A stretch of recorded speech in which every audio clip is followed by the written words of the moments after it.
Hey guys, welcome back to Ollie Talks Airsoft.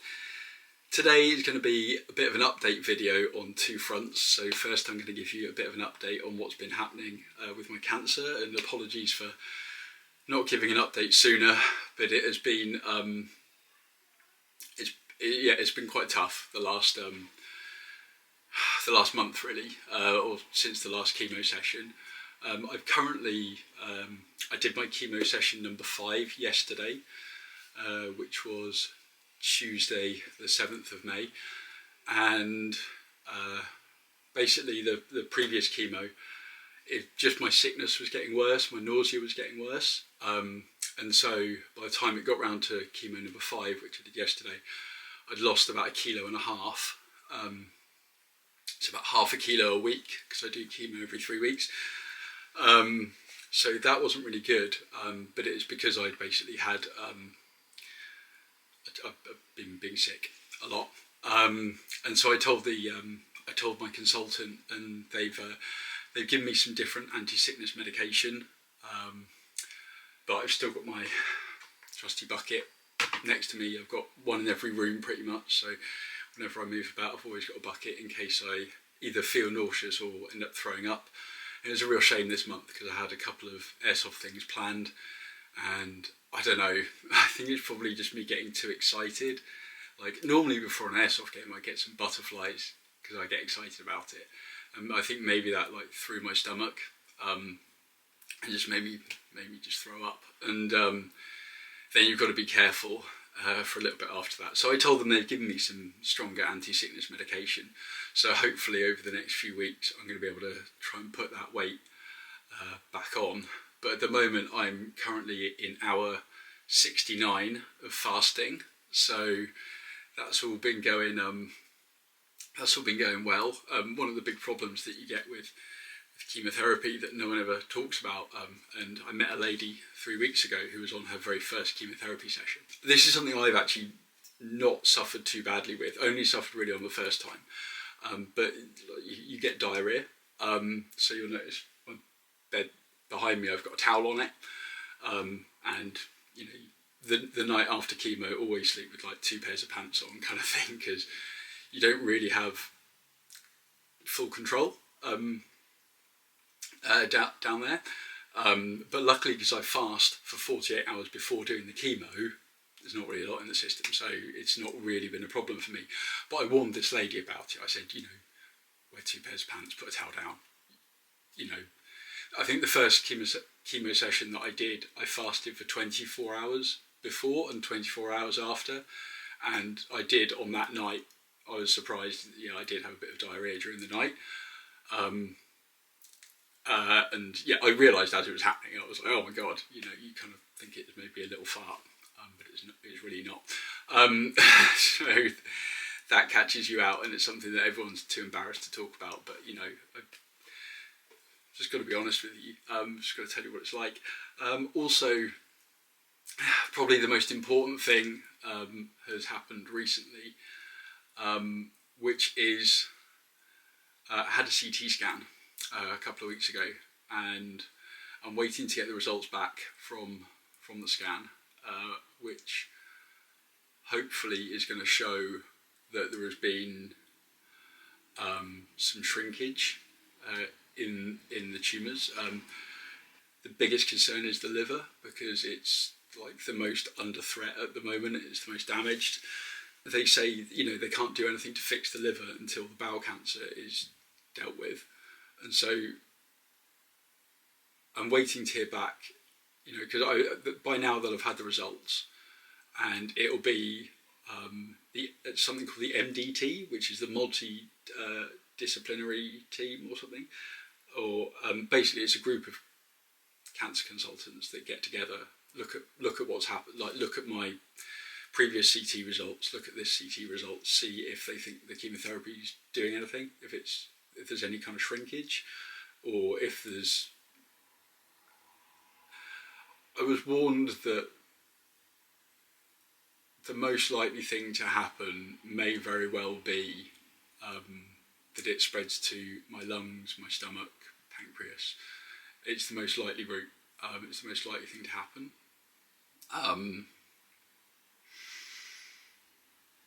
So it's going to leave me with a few choices to make, depending on what they decide, because they may come back and just say, look, if things have got worse, they may just suggest a different chemotherapy.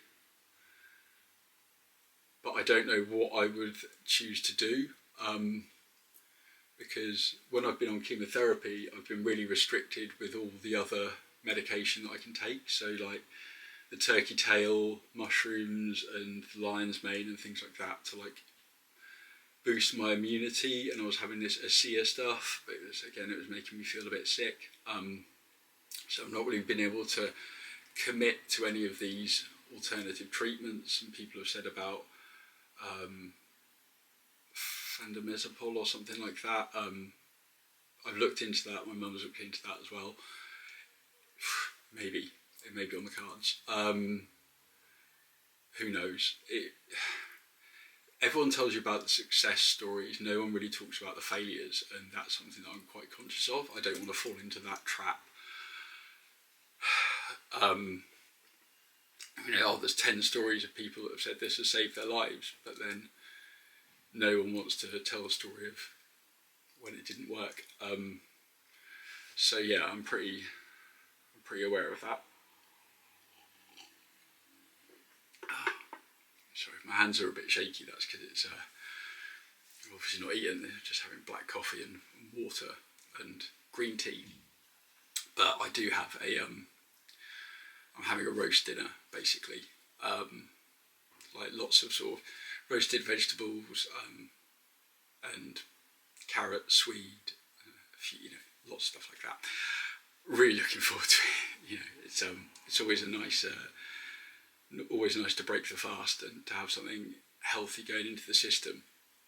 At the moment I'm on steroids, so I've got steroids for a couple of days, and some strong anti-sickness meds, and then it's normally like the first 10 days to 2 weeks that I'm just pretty much laid up in bed, like can't really do a lot.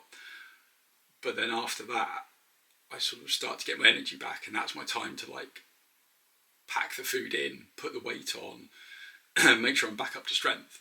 But this time, in that period that I was expecting to be stronger, I was not. I was being sick, so it was really holding me back, and it was really disappointing that was happening. So yeah, that's kind of where we are with the cancer stuff. I'm waiting to hear back from the consultants, from their meeting, to see what they think. What they think the next best course of action is going to be, and whether the cancer has progressed as they suspect it will have, or if it's been slowed, or if it. I guess they can't even tell if it's been slowed because they've only got 2 benchmarks. I guess we'd have to wait for a 3rd benchmark, which does bring me to the very exciting news of surviving longer than the 3 months that they said that I was going to live. I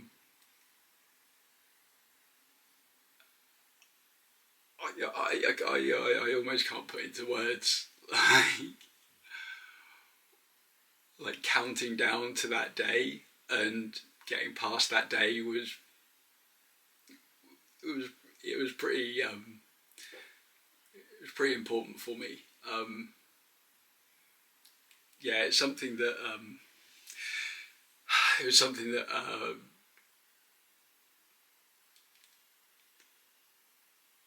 hearing that kind of news and having that kind of time frame and feeling so helpless and just not knowing what to do, just being all at sea with it. It's really tough, and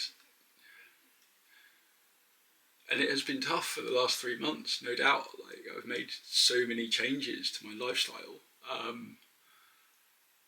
which I've talked about in previous videos, and again I'll probably have to do a full update of like here's everything that is going on. Someone pointed out in previous videos that I had plastic water bottles, so I went out and bought some glass water bottles, so I've got glass bottles now to drink from. So I listened to the the things that you guys are telling me. And, you know, to all the people that have donated and sent super thanks over to me, like, thank you so much for doing that, because it allows me to do these things. It allows me to go out and buy a dozen glass water bottles, so that when I use my water purifying distilling machine, I can then have bottles of water just at room temperature. Because obviously you'll hear that my voice is quite different at the moment, and that's because of just having done the chemotherapy and the steroids and stuff that they've given me, so it does affect my voice. So I think that's kind of cleared up most of where I am with the cancer. I'm not feeling too bad, but again, I'm on steroids and I've not got anything in my stomach, so maybe I'm a bit in my own head. Now, for those of you that were interested in the cancer stuff, I think that's the end of that part of the video. The next part of the video is going to be, especially for those people that have sent super thanks and who have donated to the channel, and to say, I can't be dishonest about this. Some of that money that people have sent me has gone on Airsoft stuff, retail therapy, basically.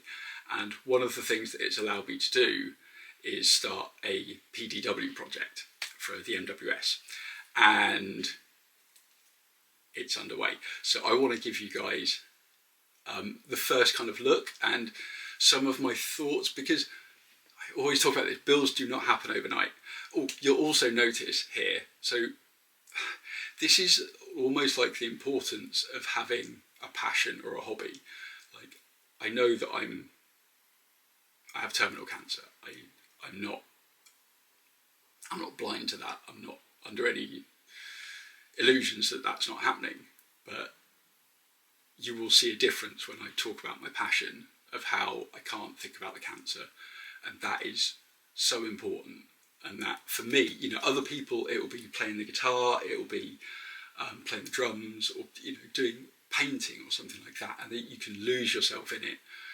And I've really found that having donations that people have made and having to gone out and splurged, not gonna lie, splurged, bought some really cool stuff, which I really want to talk about on the channel, that really motivates me, and it keeps me feeling positive, and it gives me something to live for, because I want to take these toys out and use them. Like, I want to have fun with them. So thank you once again to all the people that have done that. And yeah, let's see what I've splurged on a little bit.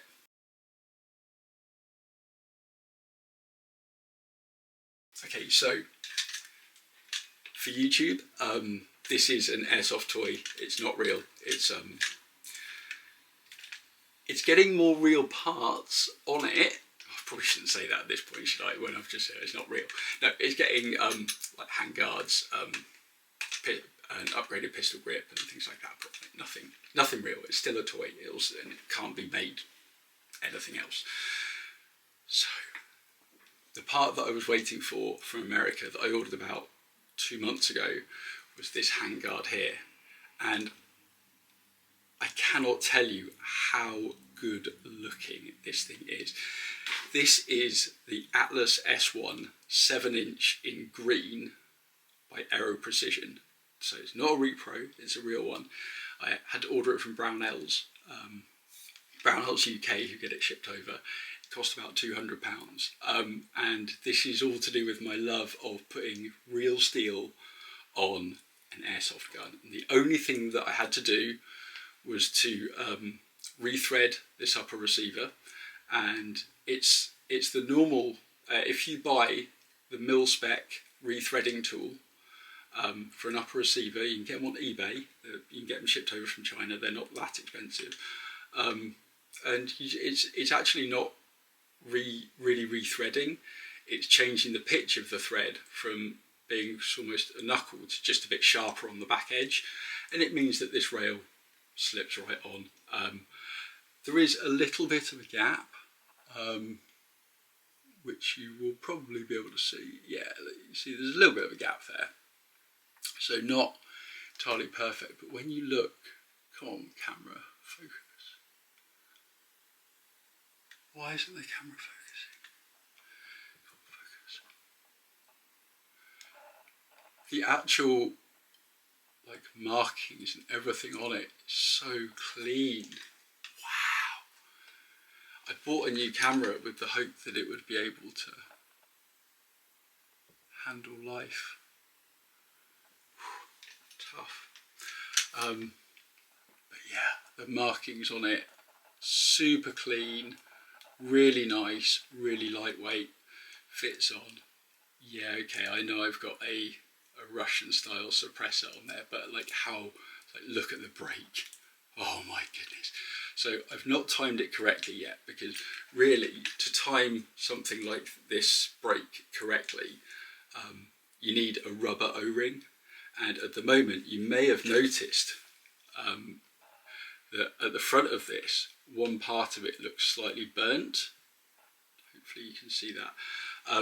And I sort of stopped halfway because I thought to myself, actually, firstly that I should probably do outside and put a little mask on, because no point in inhaling those fumes. But I also want to show you the difference between a perfectly clean looking muzzle brake that you buy just from the shop, and if you take a bit of time to take a lighter, go on here, and think about where the carbon is going to build up on a real gun. So it's going to build up a bit on the front, but really it's going to be the inside edges up here and up here and up here. So that's where I'm going to be like trying to burn it, build up a bit of carbon on there. If you've got any like ash or anything like from like a barbecue or something like that, put a bit of ash on there, keep burning it. I've done it with like putting lighter fluid on there, setting fire to it a little bit, but obviously take it off the gun. At the moment I can do this on the gun, because this is all metal. I don't have a rubber O-ring in here that's going to melt or anything like that, so I could do it just like this if I wanted to, but I don't want to take this outside because I don't have a back garden. I'd have to do it on my front step, so this is a little bit less conspicuous for doing those kind of little modifications. But this handguard is absolutely beautiful, and when it turned up I realised I really like green. It's really cool. So as I showed in a previous video, I had actually got this, which is a green BJ Tactical charging handle, the Geyser style one. Again, beautiful anodizing on it. Also, I want to point this out as well. Like, this isn't MWS, this is MWS toy. Listen to this. Like, I'm sorry, but oh wow, that sounds so good, so good. I put the steel bolt in and it doesn't sound as good. This one's actually one that was made by 7075 alum instead of like 6061. I've talked about it in previous videos. Honestly, my mind is like, I swear it's not what it used to be. Like, chemo does send you a little bit mental. So anyway, so I've got the green rail, got the green charging handle. I must say it's weird because pull down on this side, any amount of force, fine. This side, it always takes a bit, like when it's fully locked up, takes a bit more force. I think it's just a break-in issue. None of the pins are like walking out or anything. Also, that's going, and I will be putting in a BJ Tactical Z plate, and then putting on just a normal a normal bolt stop with, I've got a bad lever to put on here in my drawer down there. So with the theme of keeping it light and stuff. Also, I picked up a green grip for this and a different coloured green handguard for this, and trigger guard. So I've got 3 new green parts coming for this as well. So, and there are actually 2 tones of green on the back here. Oh, sorry, by the way, that just pulls out like that. So cool. I'm half considering getting this maybe anodized or cerakoted, even though it's a 5k used stock. So you'd be like, why would you do that? For the look. Like, the reason that you do an MWS build, like, stock performance is stellar. Like, it works fantastic. So you just got to think about the look and what you like. I wanted something lightweight. I need something lightweight now. I can't be running around with this, which is, again, I never really show this one off enough, to be honest. This is probably, at the moment, one of my most bougie builds. Surefire Warden on the front, which you can see I've burnt, so you get that lovely, just a better, it just looks, it's just looks better. Real Magpul bipod. This is a real Geisley Mark 13, 13-inch DDC. No longer made, so getting rarer, I guess. This was the exact optic I wanted. This is a real Vortex Huey Gen 2 with night vision. Behind that we've got a real Aimpoint 3x magnifier on a flipped out or flip to centre Repro Unity mount. We've also actually got the Huey on a Repro Unity mount here as well. I do have a real mount and it is way cleaner. Like, the anodizing and the machining on real steel is just way superior to Airsoft stuff, like all Airsoft stuff.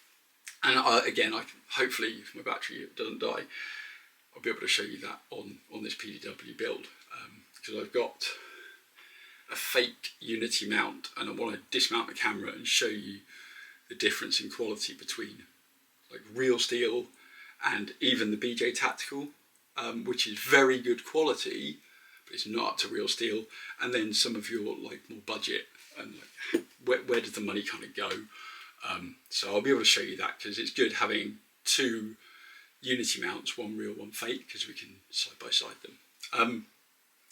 Anyway, yeah, we've got the same Geisley charging handle, but in tan, because obviously this is a sort of tan build, but we've got a grey stock on it. I never went all out, but it is, make sure that's timed right. It does have a folder on it, which is pretty cool. This folder, the actual pin on it, always breaks. It's not very strong, but you can put a real steel one in there. I think this is a Strike Industries or something that I've got in there, but it works great. And you'll see I've got a Howe Geisley bolt in there as well, which is, again, it's marked up as Geisley. Looks pretty nice, pretty clean. Yeah, would recommend. I think Howe is probably my favourite aftermarket bolt that you'll get for an MWS. I just think they're fantastic. Anyway, so what we're talking about is the fact that that gun should basically shoot the same as this gun, because the internals are there or thereabouts similar. That one's got a slightly longer inner barrel and it's locked to semi. This one, again, I've got a slightly shorter inner barrel in here, because we've only got a 7-inch. And I want it, it's a lightweight CQB. If there's going to be any weight in the gun, because this is a slightly weightier stock, so I'll stop this from blowing out. Please stop blowing out. The sun really isn't changing that much. If there's going to be any weight, I want it to be towards the back. It's a bit like how a bullpup, they kind of like sit like this really, really comfortably. So with this, I don't mind a bit of weight, as long as we're as long as the average, yeah, you see, like, even at the trigger, obviously I don't have an optic, but I can put an optic further back. But I'm not having to like hold all this weight in front of me, which is, I used to really enjoy. But as I've got a bit weaker, I'm now having to think about a build in a different way and think, I really want to make this quite light up at the front, and so no sort of, nothing up front. That's why it's better to go for, that's why I got something like this originally, and mounted it on. So I've done the screws up a bit, but yeah, this was originally how it was going to be looking. And then I thought, what parts of it, do I need all of those bits on there? And then when there was an opportunity to get a green mount, I was like, well, style supersedes everything. Like, the gun's going to shoot great. And I'm probably, I might get, I do have torches to put on it, and I could just put like an X300 on the front, which wouldn't add too much weight, and I could easily just actuate it. But I was also, I've got a black barrel in here at the moment, which is made by Fight Club Custom. But I also have a 1 inch shorter copper barrel. I think it might be a 5KU one, or it's a cheaper brand anyway. But they do a 6 and a 6.5 inch with this tiny little copper extension. And what I would consider doing is actually getting one of the Ace Tech tracers, putting in the shorter copper barrel, so it will be a green build with a copper barrel. I might put a couple of strokes of green paint like across it, just because it's cool. Add another shade of green, basically. But I might. It will all depend on how it kind of runs. But I might put one of the Flame Bifrost units that also does red tracer BBs, because I did a review once before talking about how no tracer units will light up red tracer BBs, and red tracer BBs have been out for years, and there were no tracer units that could light them up. As soon as within like a couple of months of that, people were commenting and being like, "Oh, you can get the Ace Tech Brighter R."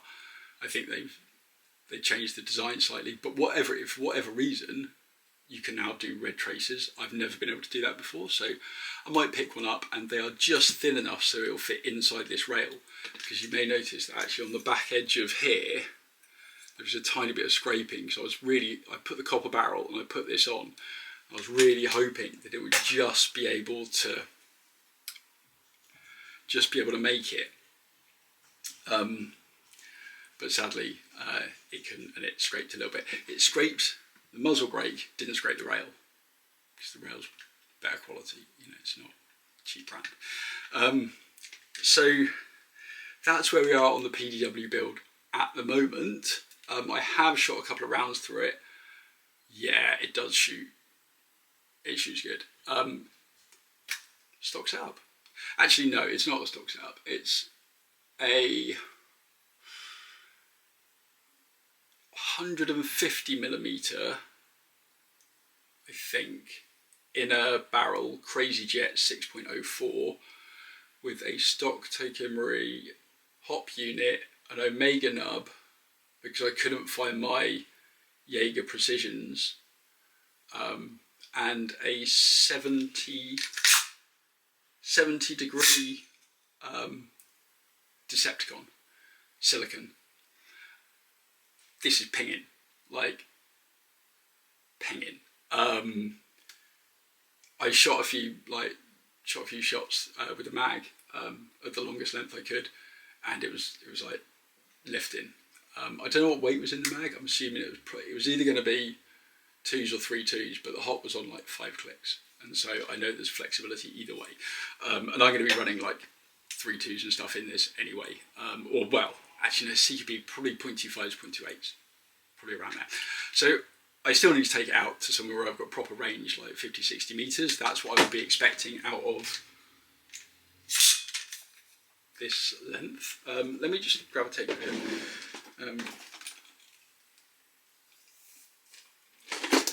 When fully compressed, it is 57 centimeters, which is 22.5 inches. And then if I pull the stock all the way out, it goes to 27 inches, or about 69 centimeters. So really small build.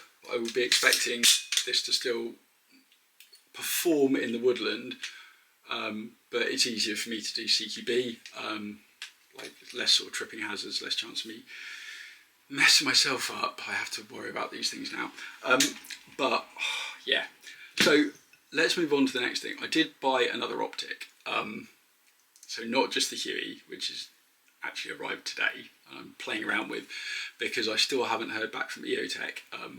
I originally contacted them, I heard back from them on the 14th of February, and then I sent my optic off to them on the 8th of March.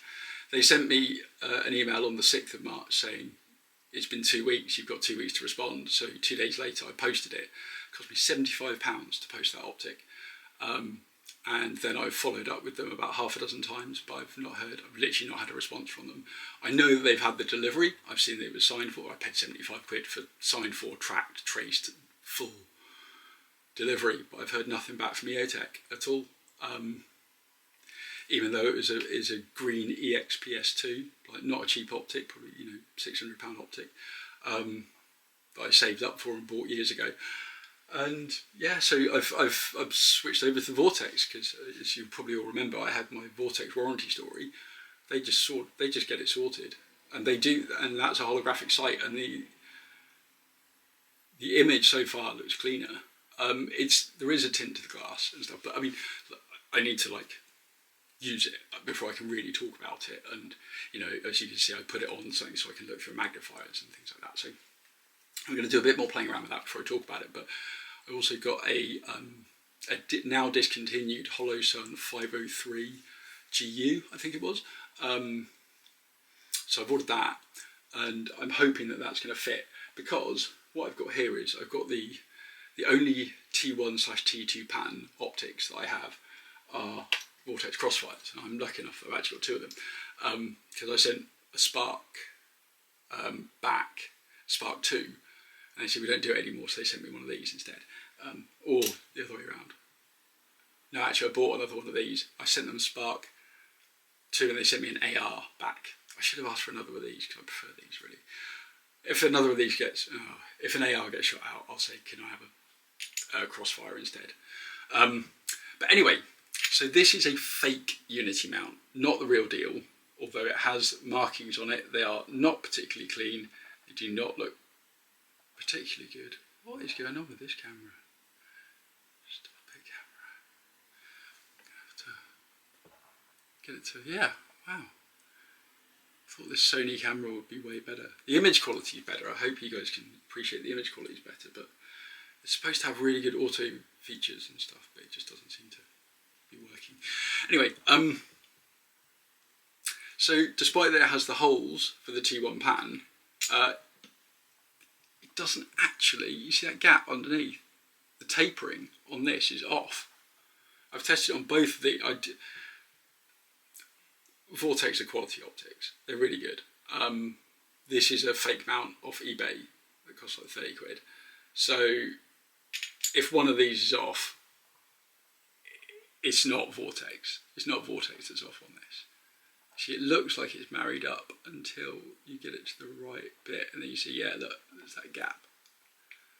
So it's never going to lock up. It's never going to do it. So what I'm going to have to do is modify on the inside of here and here to make that trench a different angle, so that hopefully I can then fit an optic onto it.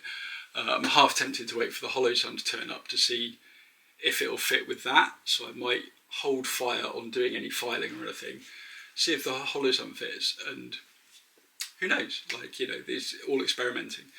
But there we go. That was my updates on my, I think, absolutely gorgeous PDW build, which is going to end up as, I don't know what to call it, like Green Goblin, little tanker, because the thing is, that front end is like, that front end makes me think tanker, but it's going to be green, all over, and I don't know what to do. I genuinely don't know what to do. I don't know what to. I've never really named a gun, but I feel like this is. It deserves it. It's a really cool build. So, and this is it. And this is what I was saying as well at the start. Like, these builds don't have. Like, I ordered this handguard 2 months ago. Now it's arrived. I then went through all my flash hiders and said, oh, what do I like? Because I'm quite lucky. I've got a few. And I was like, actually, this I'd originally bought to go on my AK, and I just didn't like the look of it on the AK. I preferred it how it looked already. And so it goes in the spares box, and then it comes out, and I'm like, actually, that looks kind of sick. That's kind of cool. I would have liked it if it was maybe half an inch further back, and sadly, because of the way that the other barrel mounts, it doesn't. I was hoping it would sit flush on the end and be really tight. but it's not. But I don't care. I don't know. Yeah, like I said, I might get a tracer unit. So put the copper barrel in, which is shorter. The tracer unit will fit inside the rail, so it'll be half in, half out. Which again, hopefully will look pretty cool. And yeah, so green, copper, which does look great, by the way. Flame tracer unit, which I could actually set up to have like green flames. And I could even, why am I talking about shooting red tracers when actually this is a green build? I should be shooting green tracers. Whatever. And you can have green flames come out the front of it as well. So yeah. Ideas on a postcard, please let me know down below what you think. At the moment, I'm just absolutely loving this thing. I think it's great. I think it's awesome. I can't wait to put the other real steel parts on it and then show you a bit more progress on how it's going.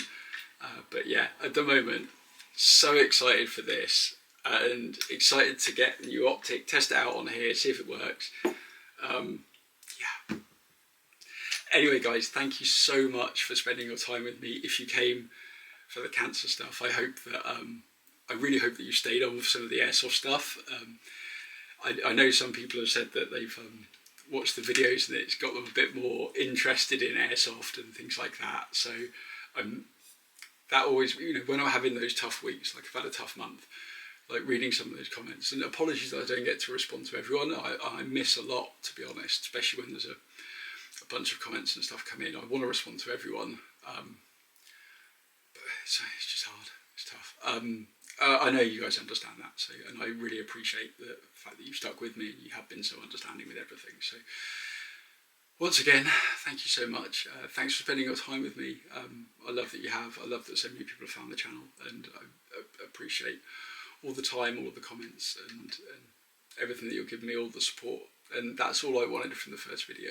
I just wanted some support from you guys, and you've given more support than I ever could have possibly dreamt for. So my heart goes out to you. Thank you so much to you and to your families for raising you right.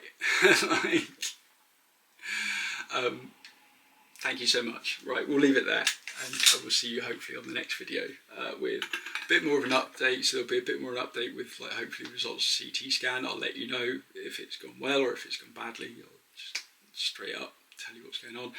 But more importantly, I'll tell you how the build is progressing with the PDW. I've ordered the other parts from Brownells. They were all in stock in the UK. And so hopefully they'll be here in a few days. So if I've still got the energy, I'll still be on steroids in a day or so. So hopefully if I've still got the energy to do it, I'll bring another video soon. Anyway, thank you guys. Take care.